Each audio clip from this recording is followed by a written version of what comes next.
মুমিন হলে আল্লাহ বিজয় দেবে। আজকে প্রিয় মাতৃভূমি বাংলাদেশে 2026 সনে আল্লাহর দ্বীন বিজয় হবে কি হবে না, এর একটা দারুণ সংকট মুহূর্ত বর্তমান চলছে, ঠিক কিনা বলেন? আজকে বাংলাদেশে আল্লাহর দ্বীন বিজয় হোক, বাংলাদেশের জাতীয় সংসদ আল্লাহর কোরআনের মাধ্যমে চলুক, এটা কি চান? আরো জোরে বলেন চান?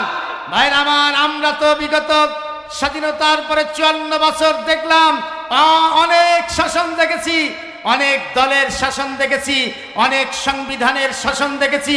মানুষের তৈরি করা সেই 72-এর সংবিধান দিয়ে 54 বছর বাংলাদেশ শাসন করেছেন।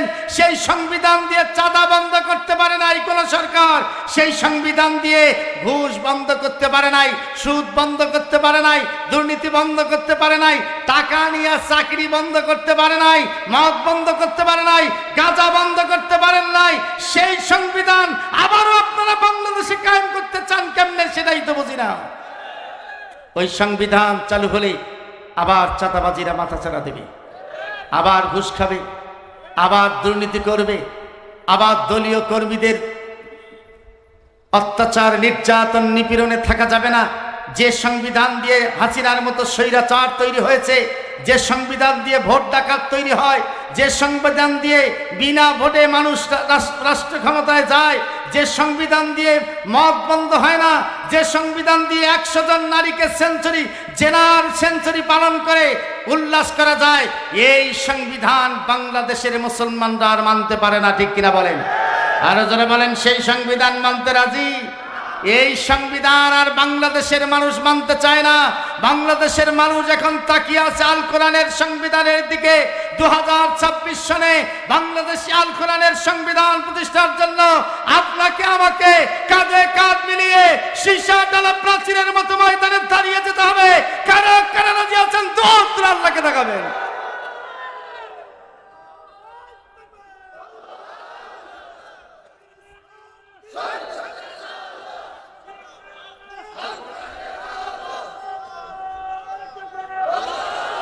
আল্লাহ তাআলা কবুল করুক, সবাই বলে আমিন।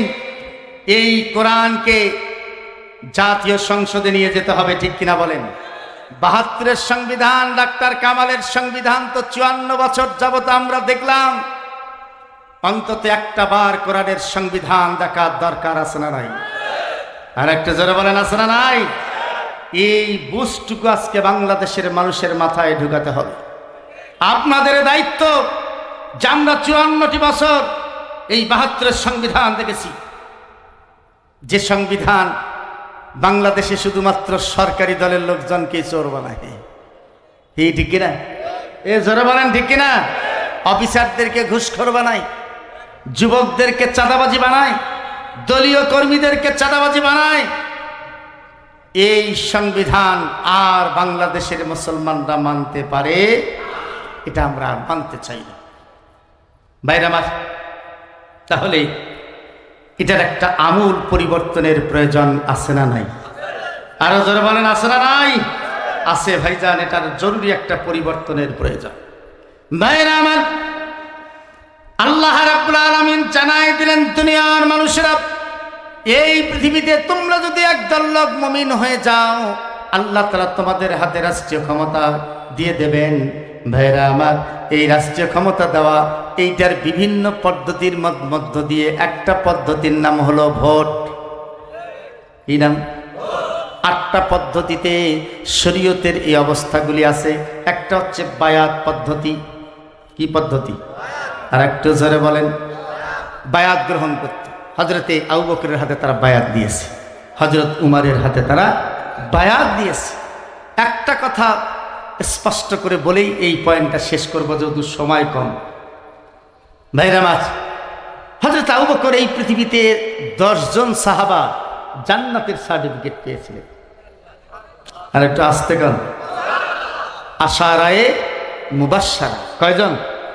এই 10 জন সাহাবার 1 নম্বর হচ্ছে হযরতে আবু বকর রাদিয়াল্লাহু তাআলা আনহু, 2 নম্বর হযরতে উমর, 3 নম্বরে হযরতে ওসমান, 4 নম্বরে হযরতে আলী। হযরত আবু বকর 2 বছর শাসক ছিলেন, হযরত উমর 10 বছর শাসন ক্ষমতায় ছিলেন, হযরত আলী হযরত ওসমান 12 বছর একটানা রাষ্ট্রীয় ক্ষমতায় ছিলেন, আর হযরতে আলী 6 বছর ছিলেন। এইটা হচ্ছে খেলাফত। এটা কি খেলাফতের যুগ।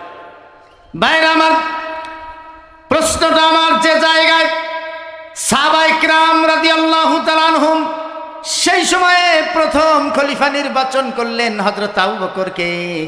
কারণটা হলো তিনি প্রথম জান্নাতের সার্টিফিকেটধারী মানুষ, যিনি মুমিন, যিনি জান্নাতি মানুষ, যিনি সবচেয়ে মানুষের কাছে, মানুষের দৃষ্টিতে আল্লাহওয়ালা, যিনি মানুষের কাছে সবচেয়ে বড় ইমানদার মানুষ, তাকওয়াবান মানুষ। সেই সময় সাহাবায়ে কেরামরা এরকম মুমিন জান্নাতীদেরকেই প্রথম রাষ্ট্রীয় ক্ষমতা দিয়েছেন। বলেন সুবহানাল্লাহ। তার 2 বছরের ইন্তেকালের পরে সাহাবায়ে কেরামদের মাঝে শুরু হলো এবারে কে খেলাফতের দায়িত্ব পালন করবে। হযরত ওসমান বললেন, খেলাফতের দায়িত্ব দেওয়ার জন্য 2 নম্বর জান্নাতের সার্টিফিকেট কার আছে তাকেই খুঁজে বের করেন। হযরত আবু মুসা আশআরী বললেন, উমার ফিল জান্নাহ, আল্লাহ রাসূলের যে 10 জনের তালিকা আমার কাছে আছে তার 2 নম্বরে আছে হযরত উমারের তালিকা। বলেন সুবহানাল্লাহ।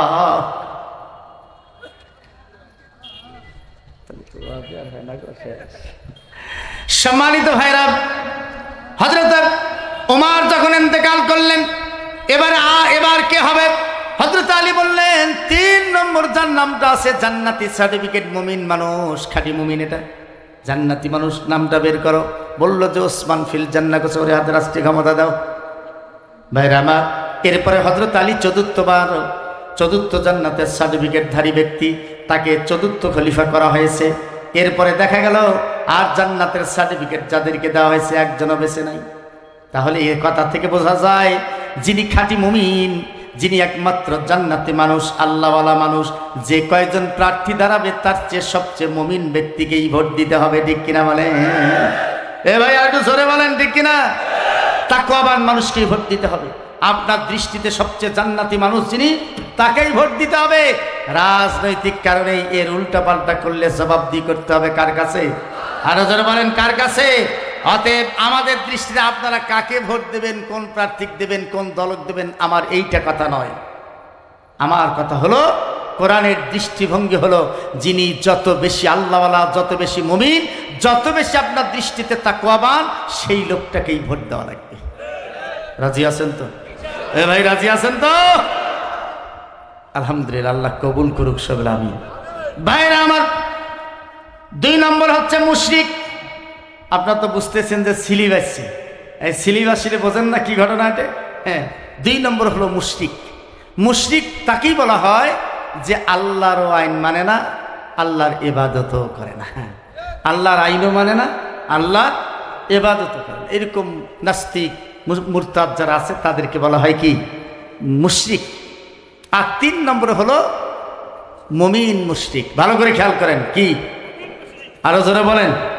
তাহলে মুমিন হচ্ছে তারা যারা যে আল্লাহর ইবাদত করে, ওই আল্লাহর আইন মানে, তারা হলো মুমিন। আর মুমিন মুশরিক হচ্ছে তারা, এরা যে আল্লাহর ইবাদত করে ওই আল্লাহর আইন মানে না, আইন মানে দলের। কথাটা ভালো করে বোঝেন, বুঝেছেন? যে আল্লাহর ইবাদত করে ওই আল্লাহর আইন মানে না, আইন মানে কার? দলের। এদেরকে কি বলা হয়? মুমিন মুশরিক। আরো জোরে বলেন, কি মুশরিক? ওয়াজ খান মনে থাকবে তো ভাইজান? কয় খান শ্রেণী? 3 খান। একটা হচ্ছে মুমিন, 2 নম্বরে মুশরিক, 3 নম্বরে মুমিন মুশরিক। মুমিন হচ্ছে তারা যে আল্লাহর ইবাদত করে ওই আল্লাহর আইন মানে, এরা হচ্ছে মুমিন, এরা জান্নাতি। আর মুশরিক হচ্ছে তারা যারা আল্লাহর আইন মানে না, আল্লাহর ইবাদতও করে না, এটা মুশরিক। আর 3 নম্বর হচ্ছে মুমিন মুশরিক, এরা আল্লাহর ইবাদত করে কিন্তু ওই আল্লাহর আইন মানে না। আইন মানে কার? দলের। আইন মানে কার? দলের। ভাইরা আমার, আল্লাহর জন্য বেচারা নামাজ পড়ে মসজিদ থেকে বের হয়ে ওই আল্লাহর আইন মানে না, আইন মানে দলের। এটা হলো মুমিন মুশরিক। আল্লাহর জন্য হজ করতে যায়, টাকা খরচ করে, আবার হজ থেকে ফিরে আসে, ওই আল্লাহর আইন মানে না, ওই আল্লাহর ইবাদত করছে কিন্তু আইন মানে না, আইন মানে দলের। আছে না নাই? আল্লাহর জন্য জুম্মা তুলে দেয়, মসজিদ তুলে দেয়, যে আল্লাহর জন্য মসজিদ তুলে দিল সেই আল্লাহর আইন মানে না, আইন মানে দলের। যে আল্লাহর জন্য দান খয়রাত করে ওই আল্লাহর আইন মানে না, আইন মানে ভাইজান দলের। যে আল্লাহর জন্য রোজা রাখে ওই আল্লাহর আইন মানে না, ওই আল্লাহর জন্য ইবাদত করে রোজা রাখে, কিন্তু ওই আল্লাহর আইন মানে না, আইন মানে দলের। আল্লাহ তাআলার দৃষ্টিভঙ্গি হলো এরা হচ্ছে মুমিন মুশরিক। এরা কি মুশরিক? আর একটু জোরে বলেন কি মুশরিক? আল্লাহ রাব্বুল আলামিন কোরআনের ভিতরে জানাই দিলেন দুনিয়ার মানুষেরা আফাতুমিনুনা বিবাদিল কিতাবি ওয়া তাকফুরুনা বিবাদ। আল্লাহ রাব্বুল আলামিন জানাই দিলেন দুনিয়ার মানুষেরা এরা কিতাবের কিছু অংশ মানে, যেটা ইবাদত দান খয়রাত করলে সওয়াব হবে, নামাজ পড়লে সওয়াব হবে, রোজা রাখলে সওয়াব হবে, এইটা তারা মানে। ওয়া তাকফুরুনা বিবাদ, কিন্তু আল্লাহর আইন যে মানতে হবে, কোরআন দিয়ে সংসদ চালাতে হবে, কোরআন দিয়ে দেশ চালাতে হবে, কোর্ট কাছারি চালাতে হবে, কোরআন দিয়ে রাজনীতি করা লাগবে, এই কথাটা বেচারা মানে না। ওইটা মানে, কিন্তু এইটা মানে না। এইটা মানে না, ওইটা মানে, এইটা মানে না।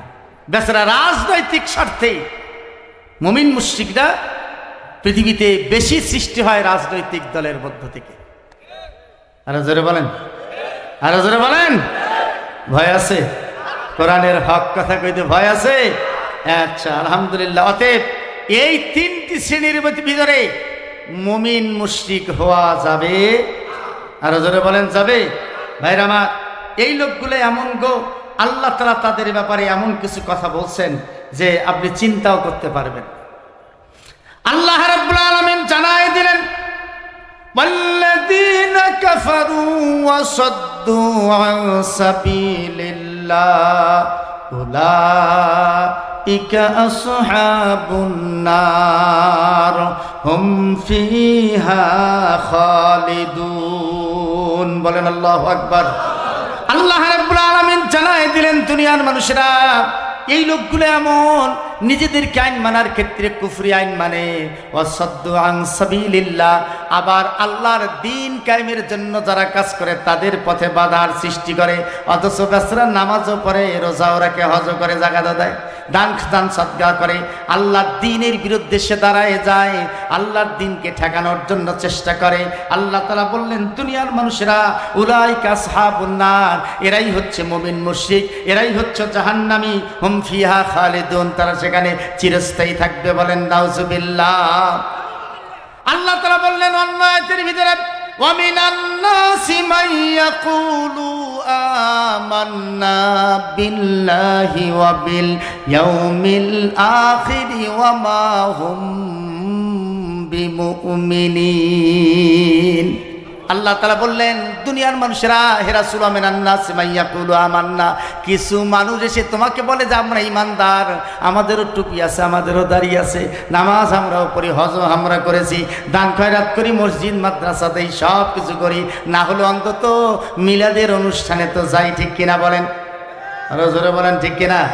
ভাই আমার ইবাদতের ক্ষেত্রে আমার কোনো ঘাটতি নাই।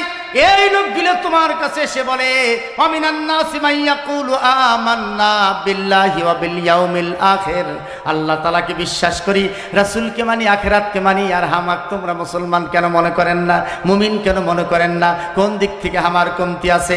আল্লাহ তাআলা বললেন ওয়া মা হুম বিমুমিনিন, হে রাসূল তুমি জেনে রাখো এরা কিন্তু আসলে মুমিন না, এরা হচ্ছে মুমিন মুশরিক, এরা ইবাদত করে কিন্তু মদিনা ইসলামী রাষ্ট্র হোক এইটা চায় না। অতএব আজকে বাংলাদেশ, আমাদের প্রিয় মাতৃভূমি বাংলাদেশে 2026 সনে আল্লাহর দ্বীন কায়েম করার একটা মহাসুযোগ আছে না নাই? আরো জোরে বলেন আছে না নাই?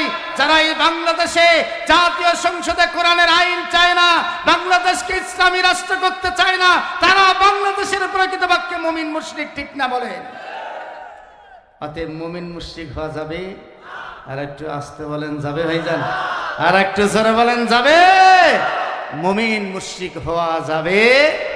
এইটা হলে বড় ভেজাল আছে, আমাদের এটা হওয়া যাবে না ভাইরা আমার। অতএব আমাদেরকেই আজকে চিন্তা করতে হবে আমরা কি করব, আগামী দিনে কি ডিসিশন আমরা নেব, এইটা আমাদেরকে চিন্তা করতে হবে আজকে যে অবস্থায় আমরা আছি, এই অবস্থায় বাংলাদেশকে আল্লাহ তাআলা একটি ইসলামী রাষ্ট্র করবে সেই পরিবেশ যেন তৈরি করে দিয়েছে, ঠিক কিনা বলেন? আরো জোরে বলেন ঠিক কিনা? বাংলাদেশ ইসলামী রাষ্ট্র হোক, এটা চান? আর একটু আসতে বলেন চান? আর একটু জোরে বলেন চান? আল্লাহ রাব্বুল আলামিন জানায় দিয়েছেন এদের অবস্থাটা হলো ওয়ায়ুরিদুনা আইয়াত্তাখিযু বাইনা যালিকা সাবিলা। মুমিন মুশরিক যারা হবে তারা যদি দেশটা পায় তাহলে কোরআনের কিছু কথা আর বাইরের কিছু কথা দিয়ে তারা দেশটা পরিচালনা করবে। বলেন নাউজুবিল্লাহ। প্রধান বক্তার আগমন, আর একটু জোরে প্রধান বক্তার আগমন। আজকে এই মাহফিলের পক্ষ থেকে আমরা প্রধান অতিথিকে লাল গোলাপ শুভেচ্ছা জানাচ্ছি। আল্লাহ তাআলা মুমিন ভাইয়ের হায়াতে তাইয়্যিবা দান করুক, সবিল আমিন। গোটা দেশের জনপ্রিয় একজন মুফাসসিরে কোরআন, কণ্ঠশিল্পী, ইসলামী আন্দোলনের সিপাহসালার, বীর সিপাহসালার আজকে আমাদের মাঝে আলোচনা পেশ করবেন ইনশাআল্লাহ। সংগ্রামী ভাইরা, সর্বশেষ আমি আপনাদেরকে উদাত্ত আহ্বান রাখতে চাই, বাংলাদেশের এই প্রেক্ষাপটে যে 54 বছর যাবত মানুষের সংবিধান, 72-এর সংবিধান আমরা দেখেছি, আর বাংলাদেশে আমরা মানুষের সংবিধান দেখতে চাই না, আল্লাহর সংবিধান দেখতে চাই। আল্লাহর সংবিধান কায়েমের জন্য আমরা সীসা ডালা প্রাচীরের মতো কাঁধে কাঁধ মিলিয়ে আগামী দিনে বাংলাদেশে আল্লাহর দিন কায়েমের জন্য ময়দানে ঝাঁপিয়ে পড়বো। কারা কারা রাজি আছেন দোয়া করে আল্লাহকে দেখাবেন।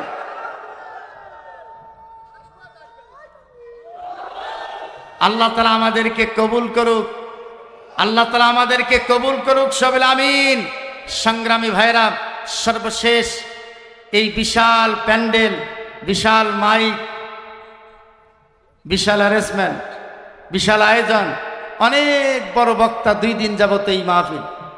এই মাহফিল শুধু ওয়াজ শুনবেন নাকি এই মাহফিলের খরচের জন্য টাকা দেবেন? কোনটা? ওয়াজ শুনে যদি চলে যান আর কর্তৃপক্ষ যদি ঘাটতি খায় তা বলবে যে আর এই কাম জীবনে করা যাবে না, ঠিক কিনা? প্রতিবারে খালি টাকা লস। এজন্য এই কর্তৃপক্ষকে লস করানো যাবে। আপনাদের এই সহযোগিতার দরকার আছে না নাই? আরো জোরে বলেন আছে না নাই? অনেকের বাবা মারা গেছেন। কাদের বাবা মারা গেছে একটু হাত তোলেন তো ভাইজান, দেখি কয়জন? আল্লাহু আকবার। অনেক মানুষের মা মারা গেছেন, কতজনের? আল্লাহু আকবার। বাবা মা যাদের মারা গেছেন তাদের রুহের মাগফিরাতের জন্য আজকে মুসাফির অবস্থায় আছেন আমাদের মনোয়ার হোসেন মুমিন ভাই, মুসাফির অবস্থায়, তাদের জন্য দোয়া করবেন। আপনারা একটু তাদের, এতগুলো লোক নিয়ে বাড়িতে দাওয়াত খেয়ে যদি দোয়া করাইতেন, হাজার হাজার টাকা খরচ হইতো, ঠিক কিনা? আজকে এই অটোমেটিক একটি পরিবেশে এই দোয়া পাচ্ছেন। সর্বোচ্চ ত্যাগটা আজকে করবেন 1000, 500, 2000, 5000, অন্তত 100 টাকার নিচে না। আর দান করলে সবটা কমবে না ভাইজান, একটু বাড়বে, অসুবিধা নেই। আমাদের ছেলেরা যাচ্ছে, আপনারা একটু দিয়ে দিবেন আল্লাহর রাস্তায়। এই ব্যাগ নিয়ে রেডি আছে ছেলেরা? আছে? হ্যাঁ, ভিতরে ঢুকে যান, আল্লাহর রাস্তায় ঢুকে যান, ভিতরে ঢুকে যান। মা বোনেরা যারা কষ্ট করে এসেছেন আপনারাও আমাদের জন্য শরীক হবেন ইনশাআল্লাহ। আমি তো প্রতি বছরেই এই মাহফিলে থাকি, প্রতি বছরেই থাকি, এনারাও রাখেন আর আমিও থাকি। এই মাহফিলের জন্ম থেকে বোধহয় এখন পর্যন্ত 1 বছর বাদ যায় নাই। একটা করে বিষয় আলোচনা প্রতি বছরই হয়। আজকে আমাদের নতুন মেহমান এসেছেন, এই জন্য মেহমানকে আমি নিজেই বলেছি যে 10টায় আসবেন। কর্তৃপক্ষ তারপরে কয়েক 10টা পর্যন্ত করেন, তা না হলে আমি মেহমানকে 10টায় আসতে বলেছি ইনশাল্লাহ। সম্মানিত ভাইরা, স্বল্প সময়ের এই আলোচনায় আমরা যতটুকু সারমর্ম বুঝেছি, এ অনুপাতে আল্লাহ তাআলা আপনাকে, আমাকে, আমাদের সবাইকে আমল করার তৌফিক দিক। সবাই বলে আমিন।